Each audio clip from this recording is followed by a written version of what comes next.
Hello, Phil Collins here. I'm in the office of the Cheltenham Civic Society once again with colleague Mike Bottomley. We're here on the hunt for another press cutting from one of the scrapbooks here in the archives to see if we can make a short film for Heritage Open Days. Let's have a look. Mike, I'm going to go for this one up here today. This big one. Let's have a look in here and see if we can make a film about one of the cuttings. This looks interesting. Now look at this from the Cheltenham Echo, 5th of August 1963. 400-year-old rope shop to come down. Wonder what that's about. It says, the rope shop, the 400-year-old building in the lower High Street, Cheltenham, which houses the basket, sieve and brush warehouse of Tinkler & Co., is to be demolished. The historic building has been bought by a London development company. The premises next door, Smith's Central Furniture Stores, were equally ancient and were pulled down some years ago to make an entrance to the municipal car park which runs between High Street and Swindon Road. Both buildings were owned by Mr. Lionel Darrell Smith. The furniture stores were in his family for over half a century, and the rope and basket making business was established in 1816 and acquired by the Smiths from a Mr. and Mrs. James Tinkler in 1906. The rope shop building dates from the 16th century. In 1805 it became the first government post office in Cheltenham. Before that it was at various times a farmhouse, an inn and a bakery.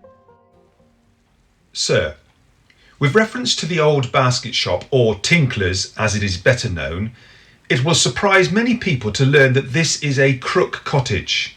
I had suspected this for some time, and when the car park was made, the owner very kindly let me inspect the place. Sure enough, there were the huge oaken crooks soaring right up to the ridge.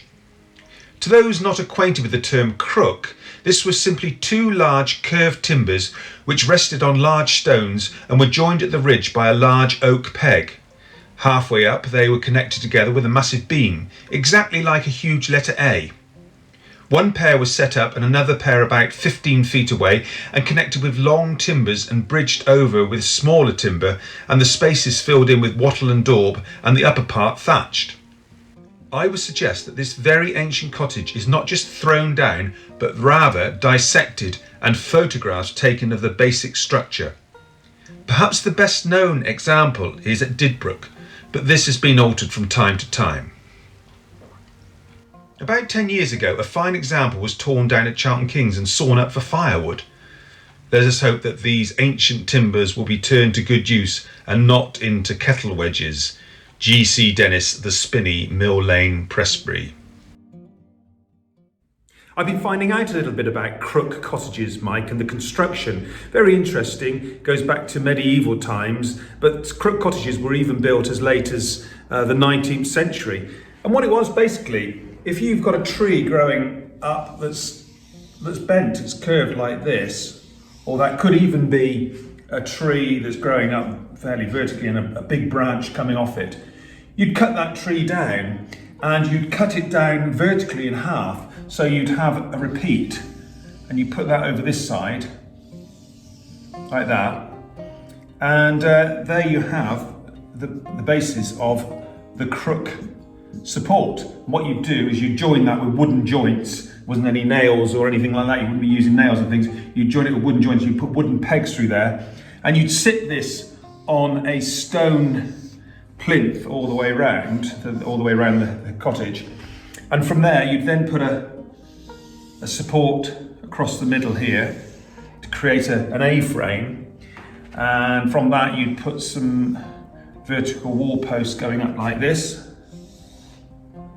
and then you could sit the roof timbers on top of that, and these would all be joined with wooden joints, and you may have some other supports supporting this bit here, and some sort of beams coming out here. But you then put your roof material on here,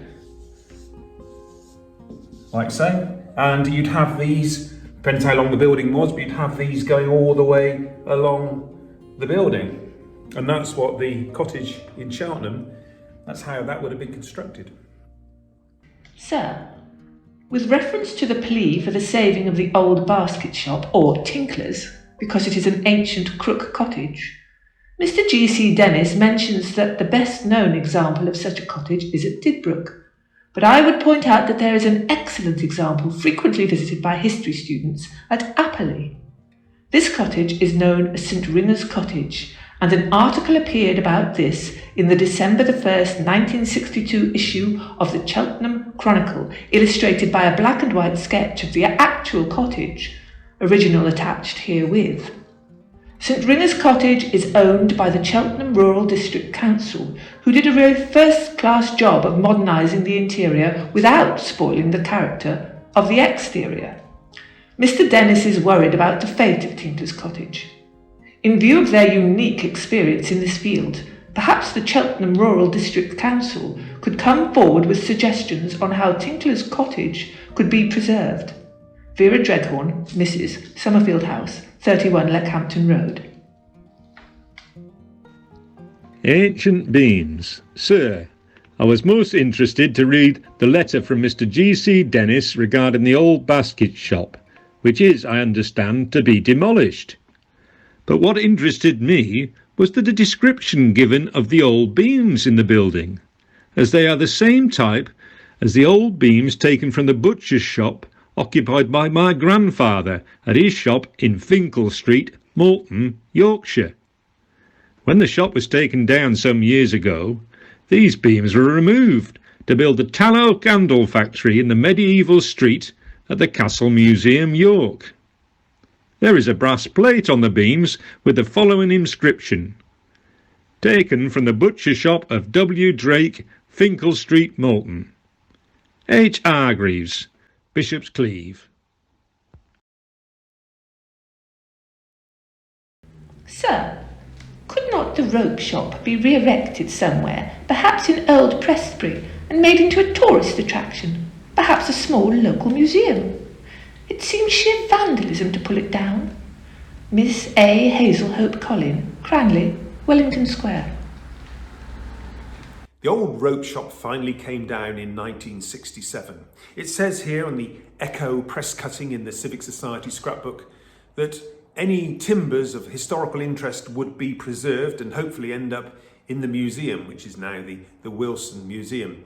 That's closed at the moment because of the COVID-19 pandemic, but when it opens again, we shall go and do some research and hopefully find the timbers. Okay, thanks for watching. We've had fun making these films. Okay, goodbye.